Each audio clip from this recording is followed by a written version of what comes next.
Bem, meu nome é Ivan de Azevedo Gubert. Eu sou nascido aqui em Curitiba em 16 de dezembro de 1945.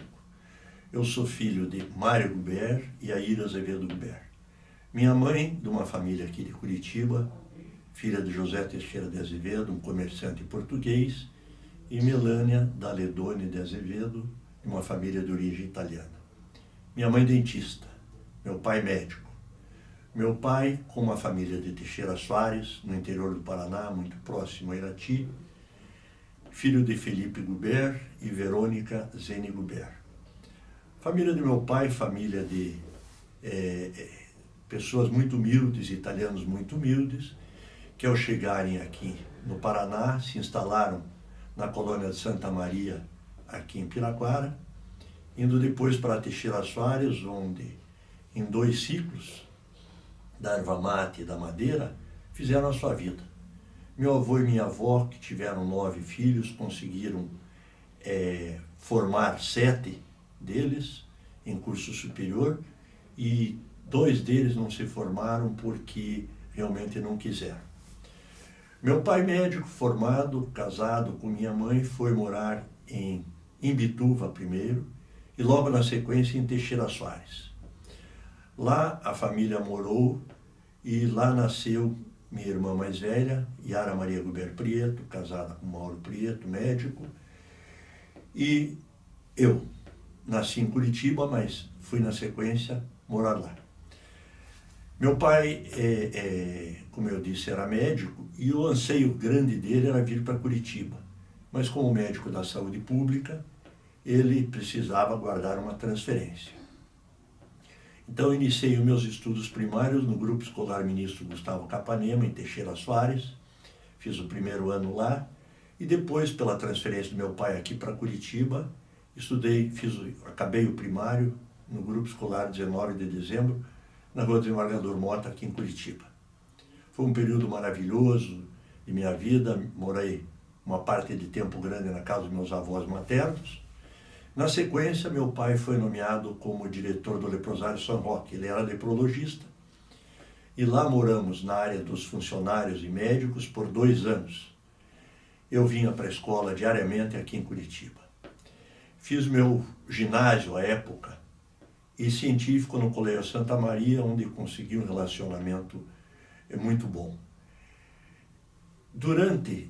Quando meu pai saiu do Leprosário São Roque, nós viemos morar aqui em Curitiba, na Rua Padre Agostinho 814, onde eu cheguei com aproximadamente 8 anos e ali morei até casar. Durante o tempo que meu pai dirigiu o Leprosário São Roque, tive mais um irmão, Mário Gubert Filho, hoje falecido. Aqui, onde eu morava, na Rua Padre Agostinho, foi a grande fase da minha vida.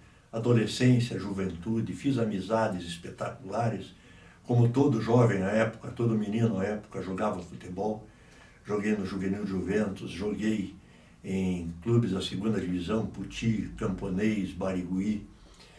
Inclusive, sobre o Puti, uma das tristezas da minha vida foi quando, aos 18 anos, aproximadamente, 20 anos eu acho, vez que foi em 1965, o então prefeito, Dr. Ivo Arzua Pereira, mandou derrubar o campo do Puti, que chamava Estádio Manuel Aranha, na Galícia.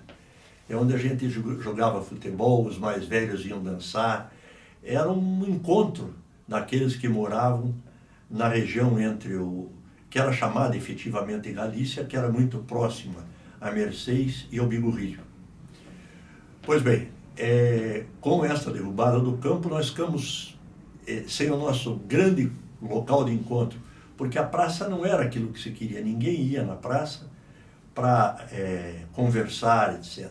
A ideia era jogarmos futebol, brincarmos e tudo. Com 18 anos eu terminei meu curso científico, ia fazer vestibular de medicina, desaconselhado por meu pai, diga-se, que achava que eu não tinha jeito e ele tinha total razão. E aí eu perdi um vestibular porque eu estava preparando-me para fazer medicina e resolvi não fazer. Naquele tempo era muito difícil, a despeito dos vestibulares serem em épocas diferentes, não serem unificados, era muito difícil estar preparado para um e fazer o outro. Então eu perdi um ano, o vestibular era na sequência da quarta-feira de cinzas, eu não fiz e perdi um ano. Na sequência encontrei meu caminho, resolvi fazer vestibular de Direito, me preparei e tive a infelicidade de brigar numa prova oral com o examinador, que me atribuiu nota 0 e perdi mais um ano de minha vida. Nesse período que eu fiquei sem estudar, basicamente, principalmente no primeiro ano que eu não fiz o vestibular de Medicina, eu fui trabalhar no Bamirinos, na rua Desembargador Mota, esquina com a Manuel Ribas, onde o gerente era um genro do então dono do banco, o senhor Avelino Vieira. E de lá fui mandado embora ao consultar um cheque, que antigamente consultava seu cheque, quando era de uma agência, outra agência, por telefone. Eu consultei o cheque de uma senhora que queria descontá-lo e, lamentavelmente, essa senhora era dona do banco e, na sequência, eu fui dispensado do banco por conta disso. Aí resolvi fazer um concurso na Coordenadoria do Receita do Estado, que antigamente chamava-se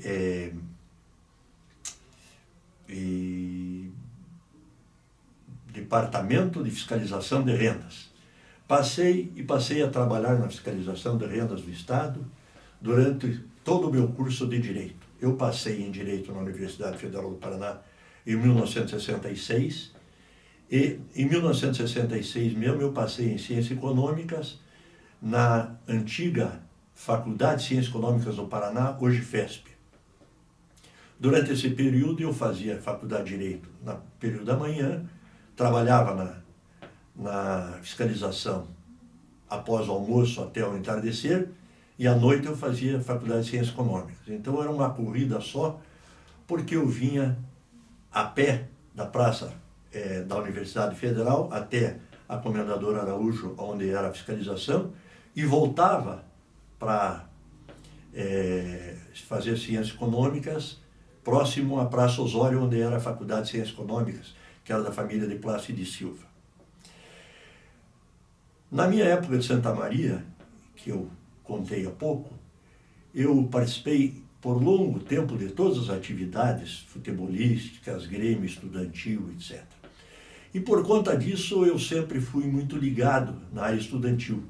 Participei grandemente na área estudantil na Faculdade de Ciências Econômicas e na Faculdade de Direito, como membro do Diretório Acadêmico do Direito, antigo PAP, que era um dos partidos da Faculdade de Direito, e depois nós fundamos o PDU. Ao encerrar a minha carreira, meu curso de Direito, eu não estava satisfeito na fiscalização de rendas, e eu, amigos meus, Mauro Castro e João Luiz Rego Barros, resolvemos ir para a Polícia Civil. Fizemos concurso de comissário de polícia, passamos, e antes mesmo de terminarmos o curso, porque a formatura seria em março de 1971, nós assumimos e eu fui para a delegacia de plantão na Travessa da Lapa, onde, como delegado de polícia, passei maus bocados na minha vida, que era a Guarda Civil era vinculada à delegacia de plantão, então eram inúmeros policiais e lá aparecia de tudo. Bêbados, pessoas que tinham brigado com a mulher, tóxicos, era tudo que caía lá, principalmente nos finais de semana. E os plantões eram 24 horas por 48. Na sequência, houve um convite por parte do vice-governador, professor Parigô de Souza, para que eu fosse ser secretário particular na vice-governança. O professor Parigô assumiu o governo no início de 1971 e foi com o maior prazer que eu fui trabalhar com ele, e vejo que foi uma das pessoas mais importantes da minha vida profissional. Vejo que a capacidade dele de trabalho, a demonstração de zelo pela coisa pública, foram coisas que muito me impressionaram pela vida inteira. Permaneci com o professor Parigô na vice-governança, até que um determinado dia fui procurado por um jornalista chamado Ivar Feijó, que lamentavelmente perdi o contato, que foi me contar que o governador de então, o senhor Haroldo Leão Pérez, iria renunciar ao governo do Estado. O Haroldo Leão Pérez era o governador e o professor Parigô vice. Vim imediatamente avisar o doutor Parigô, que morava na esquina da rua Padre Anchieta com Prudente de Moraes. Ele imediatamente fez contato com o Ivar Feijó e fomos informados que o Haroldo Leão Pérez tinha sido pego numa conversa pouco republicana, pelo que se sabe, com o empresário Cecílio do Rei Almeida, que eu teria denunciado. E o ministro da Justiça de então, chamava-se Alfredo Buzaide, houve por bem chamá-lo e dizer que ele não tinha mais a confiança do presidente, que era o presidente Ernesto Garrastazu Médici, e que ele deveria renunciar. Após alguma relutância, em novembro de 1971, ele renunciou e o professor Parigô assumiu. Isso sem dizer que essa assunção do professor Parigô foi um pouco contestada, porque alguns achavam que, em função de uma doença que ele tinha, ele não teria condição de saúde para assumir e bem desempenhar o seu mandato. O que não era verdade. E graças aos 3 senadores do Paraná à época, Ney Braga, Acioli Filho e Matos Leão, houve a sustentação política. O professor Parigô assumiu em novembro de 1971. Eu fui com ele para a governadoria, também como secretário particular. Lá aprendi muito, porque o professor Parigô foi o primeiro que fez uma coisa chamada diagnóstico e diretriz de ação. Ele realmente procurou saber qual era a situação do Paraná. Ele vinha com uma experiência muito grande da presidência da Copel e com uma equipe maravilhosa, com Belmiro Castor, Fayet, Ivo Simas Moreira, Maurício Schumann, Carlos Richbiter, Roberto Linhares da Costa, Irã Basaglia, Máximo Ivo Domingues, Mário Faraco, Mário Portes, Milton Menezes, Ralph Sabino dos Santos, Ayrton Luiz Batista na Secretaria de Imprensa. Foi feita uma equipe de governo maravilhosa, Ivan Beira Fontoura na saúde, Osíris Tem Guimarães no interior Obras Públicas, uma equipe maravilhosa que começou a fazer o Paraná andar. Nesta época, a Secretaria de Governo, que era dirigida por Ivo Simas Moreira, criou um segmento que era o segmento de planejamento, que passou depois a ser a Secretaria de Planejamento, e ali realmente se projetou o governo do Paraná pelos próximos anos. O professor Parigô, quando saiu da Copel, deixou em seu lugar o Dr. Arturo Andreoli. Com o passar do tempo, a saúde do professor Parigô ficou fragilizada. A despeito disso, ele jamais deixou de assumir seus compromissos, frequentar as reuniões, viajar, inclusive, eu sempre estive a seu lado. Até que, no início de 1973, o professor Parigô me chamou e disse: olha, eu queria que você fosse assumir uma diretoria no IP, no Instituto de Previdência do Estado. E eu até achei estranho, porque achei que ele não estava gostando que eu ficasse com ele. Ele disse: não, é que eu vou tirar uma licença, vai assumir o presidente da Assembleia, João Mansur, e como a secretaria particular é um cargo de confiança, eu gostaria que você fosse assumir. E eu fui assumir a diretoria de aplicação de capital do IP. Era uma diretoria importante porque o presidente do IP na época era o promotor João Batista Kobe. Lá existiam mais, fora a minha diretoria, mais 3 diretorias: a administrativa Paulo Roberto Costa, a previdenciária Rubens Elque Braga Filho e a médica Dr. Aron Galperin. E nós fizemos uma equipe muito, muito boa.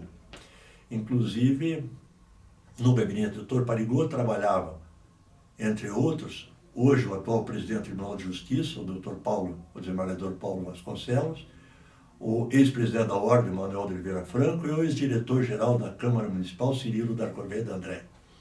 E na minha equipe eu tinha 3 pessoas maravilhosas: Divanzir Mafra, Jamil Namur e Heraldo Lopes, que muito me ajudaram. O nosso departamento de aplicação de capitais emprestava dinheiro, além de receber toda a parte financeira do IP e bem administrá-la, fazia empréstimos aos funcionários, empréstimos simples, empréstimos para reforma, empréstimos de aquisição de imóveis. E como ele emprestava esse dinheiro a juros baixos, foram inúmeras filas que ocorreram nas portas do IP para pegar senha, e a felicidade daquelas pessoas na época de verem seus objetivos atendidos era muito gratificante. O Dr. Parigot piorou e em novembro de 1973, eu não sei se falei corretamente, mas eu fui para o IP no início de 1973. E em novembro de 1973, em julho de 1973, o professor Parigot veio a falecer. Então eu fiquei com o professor Parigot no IP pouco tempo, foi janeiro a julho só. Com o falecimento do professor Parigot, interinamente assumiu João Mansur e na sequência foi nomeado pela Assembleia, ou foi eleito pela Assembleia, o Dr. Emílio Hoffmann Gomes, que me manteve no cargo. Permaneci lá até novembro e resolvi pedir minha demissão, tendo em vista meu interesse de ir para atender um convite de um paranaense ilustre, o Dr. Antônio Prieto, também já falecido, que era construtor de estradas e havia comprado uma empresa em São Paulo chamada Via Técnica e me convidara para assumir a direção financeira da empresa. Fiquei com o Dr. Prieto por 2 anos morando em São Paulo, dirigindo a Via Técnica, mas efetivamente morar em São Paulo não era aquilo que eu mais queria. Eu ia no primeiro voo da segunda e voltava no último da sexta.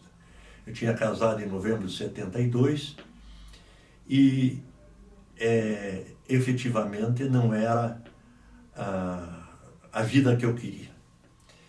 Quando eu falei em casado, vou falar depois, mas antes que me ocorra algum lapso, eu sou casado com Maria de Lourdes Bisinelli Gubert, família do frigorífico Bisinelli, desde 1972, muito feliz. Tenho 3 filhos, Marcelo Bisinelli Gubert, dentista, casado com Maria Júlia Peretti Iglesias Gubert, que tem 2 filhos, netos queridos, o Alexandre e a Rafaela. Tenho uma filha que Marcela é dentista. Tenho uma filha, Melissa Bisinelli Gubert Bertão, casada com Vladimir Bertão, ela administradora hospitalar, ele engenheiro, que também tem 2 filhos, netos queridos, a Mariana e o Eduardo. E tenho mais um filho, Marcos Bisinelli Gubert, médico, solteiro. Voltando à minha vida profissional agora então, eu resolvi atender um convite de um dileto amigo, Lori Cizenano Ramalho, para assumir uma empresa chamada Indústrias Balde Mármores e Granitos e Fomento de Mármores e Granitos, que era uma empresa tradicional de mármores e granitos, que, pelo falecimento do seu Antônio Bal, a quem eu não conheci, estava necessitando de alguém que administrasse e eu vim para fazer. Falando do professor Lori Ramalho, eu quero lembrar 2 episódios que são muito importantes no governo do Dr. Parigot que eu participei. Um deles foi a criação da FAMEPAR, Fundação de Assistência aos Municípios do Paraná, que foi um órgão que fomentou o relacionamento governo do Estado e municípios e que posteriormente foi transformado em o que é hoje a Secretaria de Desenvolvimento Urbano. E a outra foi a Mineropar, que foi alguma coisa gerida pelo professor Lori Ramalho. E foram 2 projetos que eu participei diretamente enquanto estava no governo do professor Parigot e que realmente foram muito gratificantes. Posteriormente, no início de meados de 1978, eu fui convidado pelo governador Jaime Canet Júnior a participar do seu governo, assumindo a presidência da FAMEPAR, Fundação de Assistência aos Municípios do Paraná, que já então era um órgão de muita expressão. O antigo presidente, o Dr. Pedro Arthur Sampaio, havia se afastado e eu fui convidado a assumi-la. Fizemos algumas transformações muito grandes no curto período que eu fiquei, de 1 ano aproximadamente, na presidência da FAMEPAR. Mudamos o seu espaço físico, mudamos a estrutura funcional era um órgão que efetivamente ajudava muitos municípios, não só em estrutura técnica, como em repasse de recursos, em obras. Como eu disse há pouco, ela era o que é hoje a Secretaria de Desenvolvimento Urbano. E agora falando um pouco do governador Canet. O governador Canet foi uma das pessoas que eu tive a graça também de conhecer. Um homem sério, um homem experiente, um homem que não deixava qualquer dúvida no ar, queria ver tudo esclarecido. E meu chefe imediato, a FAMEPAR, era ligada à Secretaria de Planejamento, que era tocada pelo professor Belmiro Valverde Jobim Castor, que também eu já tinha conhecimento com ele do governo Parigô, e tive um relacionamento muito bom com ele. Ele posteriormente foi sucedido pelo professor Sérgio Martínez, em função disso aí do Tribunal de Contas, com quem sempre me relacionei muito bem. E aqui devo dizer o seguinte, eu com a eleição, então, indireta do governador Ney Braga, que sucederia o governador Canet, eu tinha esperança de ficar na FAMEPAR. Mas não ocorreu. Um dia fui convidado a comparecer onde estava sendo estruturada a equipe do governador Ney Braga, pelo então coordenador, professor Véspero Mendes, que me disse que era para eu ficar tranquilo que eu ia ser diretor-geral da Casa Civil. E eu, meio indignado, disse a ele que eu não estava procurando emprego, que o que eu queria era, eventualmente, continuar na FAMEPAR. Ele disse que a FAMEPAR ia ser ocupada por uma outra pessoa que já havia sido convidada e que era para eu pensar. Eu disse, não, eu já pensei e não quero assumir. E meio saí do ar na época. Algum tempo após, eu fui procurado pelo professor Guilherme Lacerda Braga Sobrinho e pelo então deputado Fabiano Braga Cortes, que me convenceram a assumir a diretoria administrativa da Fundepar, porém com atribuições diversas de um diretor administrativo. O professor Guilherme Braga, que era um ser humano que cuidava muito das causas sociais, um coração muito grande, iria ficar cuidando da parte social de todo o governo, e eu assumiria basicamente uma espécie de diretoria geral da Fundepar, mesmo ele continuando superintendente. E assim foi. Assumi a Fundepar em 1979, tinha uma equipe técnica maravilhosa, fizemos projetos grandiosos, inclusive um que ficou marcado, que foi o das escolas consolidadas, que significava acabar com as escolas isoladas e trazer os alunos para um ambiente único, onde eles passariam o tempo integral com qualidade de ensino, alimentação, etc., que posteriormente, não sei por que razão, em governos posteriores foi desmontado esse projeto. E lá permaneci construindo obras, escolas inúmeras, distribuindo materiais, etc. Com isto, eu conheci, acrescido ao meu tempo de FAMEPAR, inúmeros prefeitos e pessoas que resolveram me convidar a me aventurar na área política. No princípio eu não quis, posteriormente me animei e saí candidato a deputado estadual. Havia um vácuo grande deixado pelo então deputado estadual Fabiano Braga Cortes, que queria sair candidato a deputado federal. Eu entrei em alguns municípios que eram dele, e outros municípios que eram pessoas que eu conheci no meu tempo de serviço público e resolveram me apoiar. Tive votos em quase todos os municípios do Paraná, mas votações expressivas basicamente em Curitiba, Goiôerê, Reserva, Candeabreu, Teixeira Soares, a minha terra de coração, Califórnia, Marilândia, Faxinal, Rebouças, alguma coisa em Irati, enfim, tive votos quase que no Paraná inteiro. Me elegi deputado estadual, com uma votação até expressiva e surpreendente para alguns, que contavam que eu estava fora há poucos dias do final da eleição, não sabiam que eu viria com uma votação expressiva, principalmente em Goiôerê. Me elegi deputado estadual. À época éramos 58 deputados estaduais, hoje são 54, e nós éramos 24 só do partido de oposição ao então governador Jovenel Richa, que tinha ganho a eleição. Foi uma fase de política massacrante, porque o rolo compressor do governo era muito grande. E eles entraram imaginando que o governo Ney Braga tinha sido tudo de ruim, quando na realidade não o foi, diga-se de passagem. Eu não falei do governador Ney Braga, eu não conheci no primeiro governo, só no segundo, mas no segundo governo ele efetivamente fez coisas pelo Paraná, diferentemente do que disseram que ele não teria feito. Mas o governo entrou e, através de algumas pessoas, resolveram fazer terra arrasada do governo Ney Braga. Inclusive, fizeram uma CPI.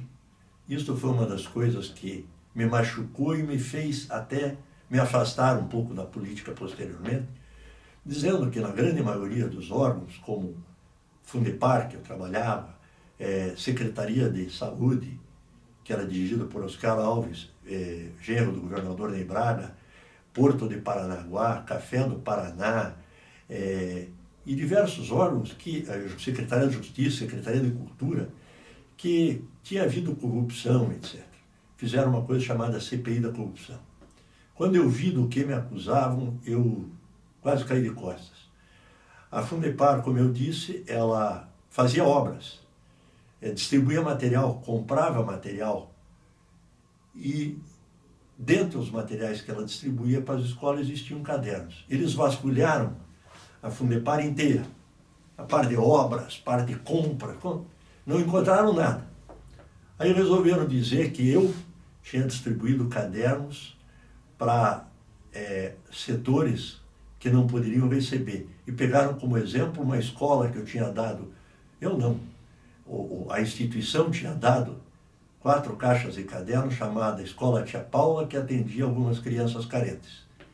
Então eu entrei numa CPI por causa de 4 caixas de caderno. E aí alegaram que algumas inspetorias do Estado davam caderno para escolas isoladas com minha autorização, sem poder, o que era verdade, elas davam cadernos, mas porque existia a necessidade e a Fundepar poderia fazer isto. Mas isso me deixou, à época, muito triste, a despeito de não ter dado nada, é óbvio, eu não tinha responsabilidade nem culpa nenhuma, porque nada de errado tinha sido feito, mas foi uma época desgastante. E posteriormente ainda a isto, existiu o fato de que, como deputado de oposição, pelos melhores projetos que eu tivesse, pelas melhores ideias que eu levasse, nada passava. Até porque existia uma reação muito grande, porque eu participei diretamente da queda do então secretário da Fazenda do governo José Richa e do secretário de Indústria e Comércio. A secretária da Fazenda caiu numa briga que ele teve, inclusive, onde, por incrível que pareça, o secretário de Planejamento, que era o professor Belmiro, numa disputa por problemas havidos na administração, teve a notícia que ele, o secretário da Fazenda, não permaneceria mais no cargo, sendo que o professor Belmiro fora quem denunciara o problema. E, além disso, quando a nova administração tinha entrado na Fundepar, eles colocaram na rua todo o quadro técnico da Fundepar. Pessoas de 20, 30 anos de Fundepar foram colocadas na rua sem qualquer explicação. E eu fui muito profundo nas críticas quanto a esses fatos. Então eu não era uma pessoa que conseguia aprovar quase nada. Pois bem, mas continuei deputado, continuei fazendo o meu trabalho, e aí tivemos a época de algumas transformações políticas. Volto um pouco ao governo Ney Braga. No governo Ney Braga, ele entrou no governo pela Arena, passou, no governo dele foi criado o PDS, e quando da criação do PDS, existia um grupo muito unido, Jaime Canet Júnior e o governador Ney Braga. Ocorre que o governador Jaime Canet Júnior, por razões que talvez só ele saiba explicar, ele pretendeu ir para o antigo PP, que era um partido mais de centro, e não veio ao governo, ao partido que o governador Ney Braga gostaria. E nós essa separação, principalmente a mim, que era muito amigo dos dois, fez muito mal. Quando estávamos quase no final do governo Ney Braga, nós queríamos o lançamento de um sucessor a ele. O sucessor que o governador Ney Braga queria era o ex-prefeito Saul Raiz, que passou a ser, na época do governo Ney Braga, secretário de Desenvolvimento Urbano. E nós achamos que o Saul Raiz, além de despeito de ser um ótimo administrador, não tinha apelo popular. O governador Ney Braga achava que ele, como candidato ao Senado, levaria o Saul para cima. Para explicar melhor, à época o voto era vinculado e a possibilidade disto ocorrer era muito pequena, porque votava-se no vereador, deputado estadual, federal, senador e governador.